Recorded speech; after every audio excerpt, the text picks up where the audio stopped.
All right, well, as Rishi said, I had to take off the jacket for this, and because this morning I'm going to be mixing some cement. Yes, you heard me correctly. I'm going to be mixing some cement here on the set. Now, today I'm going to make a concrete vase, and I'm going to show you just what it's all about. So for this, you're going to need an empty large water bottle, an empty small water bottle. I actually took the top off of one of the bottles when I cut it yesterday to prepare for this. You'll see what I'm going to use that for. And of course, you're going to need sand and cement and a trowel and a bucket. You're also going to need a pair of scissors. You don't really need a drill. You could use an ice pick. This could be a totally power tool free endeavor. But this is just going to make my life a little bit easier, so I'm using a drill as well and a power screwdriver just to make things move along a little faster. Now, in regards to the sand and the cement, you have to think about ratios, and the best ratio that I have experimented with and finally come up with is 2 parts cement to 1 part red sand, fine red sand. So in here I have 1 quart of Portland cement, the regular cement we know, and I have ½ quart of red sand. So I mix those together in this bucket, and then we're going to add water to this. When I experimented with this as well, it's going to take about 3/4 of a quart to get this mix to the proper consistency.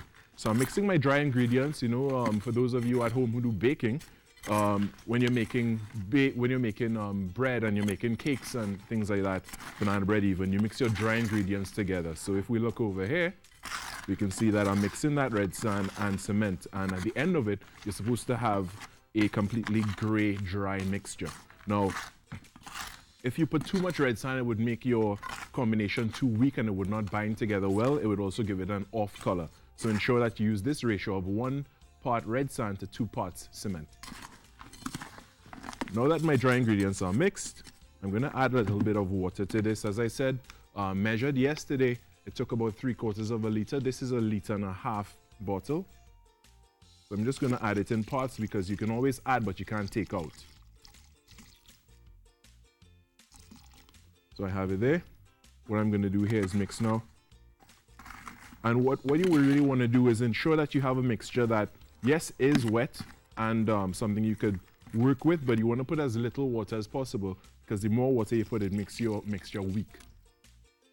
So again, work in stages. So I'm just mixing this in here, almost like mixing a cake batter together. If you've seen the past DIY segment where I made the concrete top stool, it's something that I related to making a cake. So I'm mixing my batter here right now. I just need to get this mixed in really well for the next step.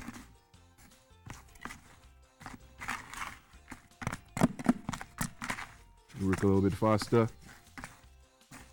And we're almost there. I don't think I need to add any more water to this. As I said, you want to make it as dry as you can, but still workable. If you can get a little bit of, if we can get a look inside this bucket here, you can get an idea of what the consistency is like. All right. So it's wet, but it still holds its form pretty well. Again, another reason you want to eliminate too much water is that a lot of water would give room for bubbles, and bubbles actually, it puts holes in your finished piece. It actually makes the thing weaker as well. So you know you want to ensure that you limit how much water you get in there, how much bubbles you get in there, because you want a really nice even surface at the end. All right, so this is well mixed. I'm going to go on to my next step. So we'll leave this here for now. Cover this water back because we don't want any spillages and any mishaps on set here. I also don't want to have to clean up, so we'll just cover this up for now. Right, now I told you need 2 empty bottles, 1 big, 1 small. We're going to work with the big bottle first. You're going to uncover it just so it cooperates a little bit better, and you're going to use your scissors. With these scissors, you're going to find the line in which you want to cut. I want this to be a little bit taller, and you'll see why in a little bit. But there's a natural line that comes with the pattern of this bottle. So I'm actually just going to make an incision with my scissors there. And from there, we'll cut around this line, which gives me a natural marker. So for those of you listening on Talk City 91.1 right now, what I'm doing is cutting a water bottle, a plastic water bottle with a pair of scissors around the line. And I now have the first part of my container. This is going to act as my mold for making the vase. Now I'm going to take the small bottle and I'm going to do the same. Now at the upper end here, the top, there's a little line as well that can act as a guide. And we want to measure it up against this because you don't want the height of this and the height of your mold to be the same, because then it wouldn't work out. So you want this big one to actually be a little bit taller. So I took off the cap off the small one and I'm going to cut around that line similarly. So I'm going to make a first incision with my scissors here just to get a way in, and then I'm going to cut around that line as I said.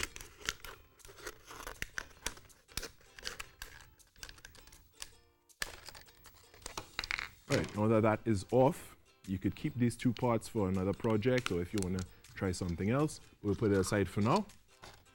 Alright, so now we have these two parts here, one from the small and one from the big. The big is going to act as the mold, the small is going to leave room for the cavity, but before we do that, we need to ensure that we can fasten it. So what you're going to do is just line up the small and the big one. You then take your drill, and from the inside, you're going to drill some holes on 4 points in each. Alright? This is a little bit tricky just because it likes to move around a little bit. I think I'll actually do them one at a time. So from the inside, you're going to make 4 holes. That's one. You don't have to be too precise on this. 2. So you're basically making even holes that are opposite each other, you know, ensuring that you have 4 access points, and you'll see why I'm making these holes. I'll do the same on the small container. Again, as I said, you don't need a drill to do this. You could actually just use an ice pick or something to make a hole, as long as it's suitable for the screws you're going to use. All right, so I'm now going to do the same with the small, and these will pretty much line up unless you're really, really inaccurate. One, opposite side.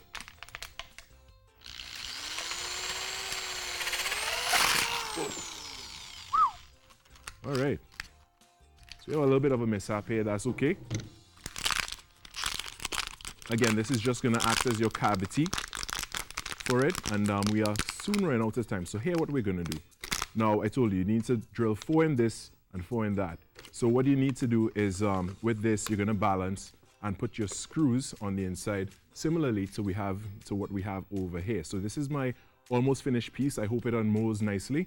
But what you're going to do is, with those 4 holes, you're going to line them up in both containers, right? From there, you're going to put your screws in on each, and then you're going to fill with cement. Now, I took this bottle top as I showed you earlier, and what I did was use this as a little scoop so I could get the cement in here without making too much of a mess. So let's get there.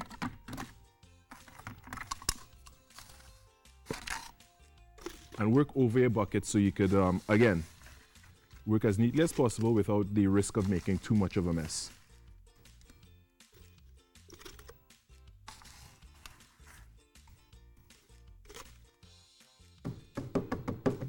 What I'm doing here is very important. This step right here ensures that bubbles start coming to the surface and getting out of your piece.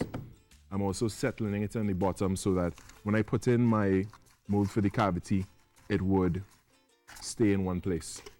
And we'd already have that base going, all right? So here is where you want to put this in.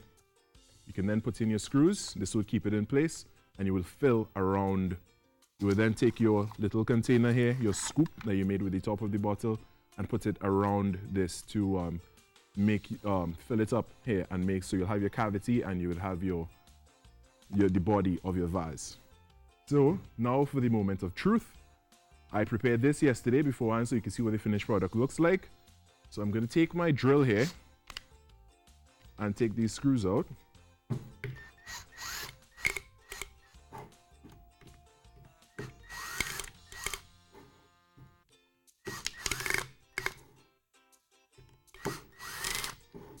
All right, so let's see. Getting these screws out here right now. Let's hope it all works out. Don't want any mishaps. And then this is the part here where you can take your scissors or you can take a knife and just get some incisions in this here, because you're actually going to at this point, tear and destroy the outer layers. Again, it's a cheap plastic bottle you're using, so nothing that you're gonna miss too much if it's destroyed.